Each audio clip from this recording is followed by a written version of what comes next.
My name is Yat. I'm Chairman, Co-Founder of Animoca Brands. We're one of the largest investors in digital conglomerates in the space with over 628 portfolio companies. And we believe we're basically one of the best ways in which you can get access as an investor into the very, very interesting and fast-growing crypto markets. I mean, we're very focused on RWAs. We have a joint venture with Standard Chartered and Hong Kong Telecom called Anchor Point around stablecoins, basically, where we're applying for a license. We have an RWA joint venture with Nuva. We're, of course, still focused on things of the intersection of culture and entertainment. So we're still obviously active in gaming, but generally speaking, we're very focused on the growth of altcoins. I think altcoins have had a very difficult period, but our general view is that at the end of the day, how is the crypto industry growing? It's not growing because of Bitcoin. Bitcoin is the value, but we're growing in terms of users because of altcoins. They're bringing in users, they're bringing utility, we use gas, we use games, we use DeFi, we use DePIN through these altcoins.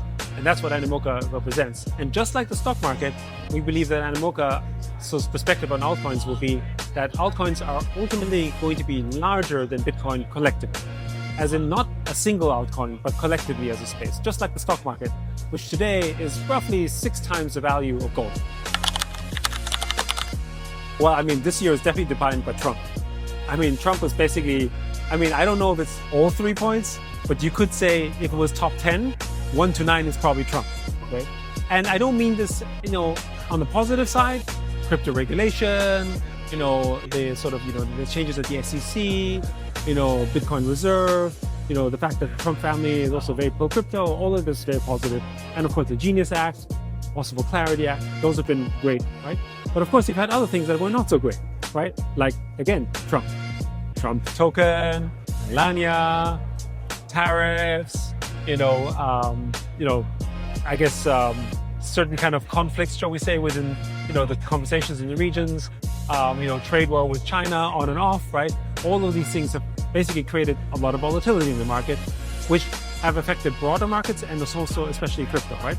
So I would say the sort of the Trump X factor is very much the representation to me on 2025 as a year. And to me, the thematic is, of course, institutional. That's the other big area.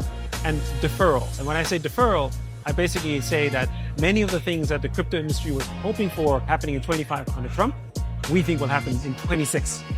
Because I think a lot of people, especially in crypto more so, were seeing that crypto was a priority for Trump.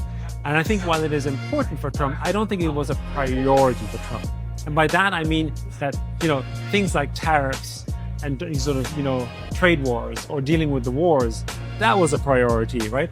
And crypto was a bystander on all of this, right?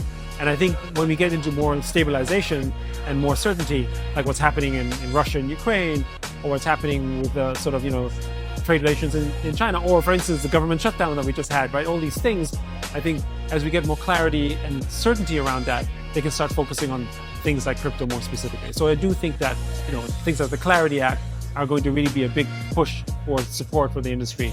So I think 2026 is going to be a better year for crypto than it was for 25.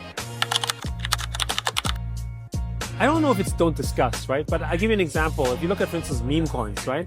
Which in the beginning of the year of 25 was really, really big. And Trump and Melania were also meme coins in themselves. I think that narrative of meme coins has gone away. But we also have to remember, why did meme coins exist? Meme coins existed because of the previous regulation, right? You weren't able to launch a meme coin. You wanted to say, it's a joke, it's not serious, don't worry about it, right? And so that was really what happened. And now we can actually talk about utility in the token. We can talk about actual usage and how it's valuable. These are things we couldn't do before. So I think meme coins will sort of always be here, but will probably become less and less important, especially when clarity comes out, because then people are going to look at that as a framing, which again hints towards more institutional support. The second point I would make, which might be a little bit more controversial, but I think the importance of Trump in crypto, I think will become less relevant than it is this year. I think we over-index Trump's relevance. Not to say that he isn't important, he's incredibly important. However, I think at this point, we now already have ideas of where his position is, right? We know about Clarity, we see Genius has passed, we know sort of the roles that they're doing in this space. We basically, I don't think there's, knock on wood, but I don't think there's a lot more surprises that we can see from Trump around crypto per se, right? And we see some things that there are positions that are different. Like on one hand, they're, for instance, not as pro-privacy or pro-privacy as perhaps many people hoped they would be, right? So I think you see a lot more of what that policy direction is. And with that, we have more clarity and we know what to expect. So I think 26 will be less emphasis on Trump. Still important, but less emphasis. 25 was very heavily indexed. I mean, companies were sort of falling over to do business with Trump or the family in order to get sort of benefit in the crypto market. I think that also will slowly subside and normalize, shall we say. But I think the two biggest misconceptions in crypto, one is that it's only for the rich, right? And that's because of Bitcoin's value. And frankly, there's a lot of crypto people who have become very wealthy and they're not doing any favors by, when Lambo and showing off their wealth. And it's okay. Of course, they deserve to show some of it. But the point is that it makes the people not understand and appreciate. And also often they tend to be condescending as well. So we need to be inclusive and we need to be more generous in order to bring those people in, to let them know that, basically, if you're in crypto, you're not an asshole, right? Okay, right? In the short, right? And I'm not saying many of us are really nice guys, but we do have a few people who are just a little bit arrogant, and I think we have to lose that. So I think that's one element, right? The second aspect is that, crypto is all about speculation and gambling. And I think that is a misconception, but it comes from a different element, which is that when a token is live and there's people trading, there is, of course, a speculative quality. And what we've seen with platforms like Polymarket is that speculation is also an avenue for information.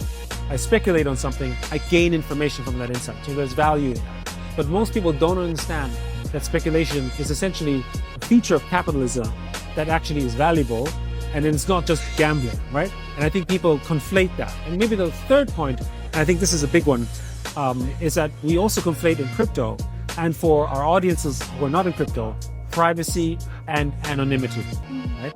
We talk a lot about privacy, but many people in our industry sometimes conflate intentionally it with anonymity. But if you're not in crypto, anonymity is not a good thing. Anonymity could be avenues of crime and secrecy, versus privacy is different, right? I'm still sort of being responsible for what I'm doing, but I'm private in terms of other people in the network, so they don't know what I'm doing. They're two different things, right? And I think people outside of crypto don't understand that there's a difference between privacy and anonymity. And I think we as an industry don't do enough in clarifying that either, because many people in our industry like anonymity, which is not actually a good thing, I think, broadly speaking. It's privacy that we should focus on. I think the big difference between a Web3 and a Web2 company is that inherently, a true Web3 company is a fintech company, as in they understand money and finance. Whereas a Web2 company doesn't necessarily have to understand money and finance, right? And so they know how to leverage the system. And so tokenization and blockchain and crypto becomes a leveraging tool around that, which is also why we believe that a company that can leverage Web3 in a competing business, someone else is doing this, but only in Web2, ultimately the Web3 company will will win, because they will have different tools to leverage. Remember back in the days when, the early days of the internet, like if you were not on Google, you were irrelevant. The company that was on Google would beat the company that wasn't on Google. Or if you were on eBay or Amazon or TikTok or Instagram, if you were on social media, you would win against the company that was not. And the same is now for crypto.